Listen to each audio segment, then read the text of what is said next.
Did you see it?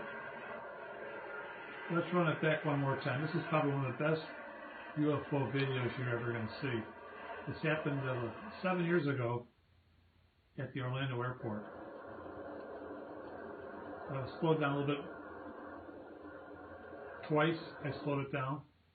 Let's do a 4th time slowdown. Much more obvious. There's the plane coming in to the Orlando airport. MCO is the designator. 16 times slowdown.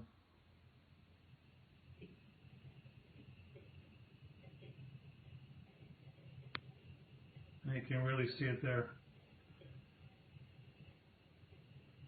There's the jet coming in on its approach. You can even see the smoke ring back there.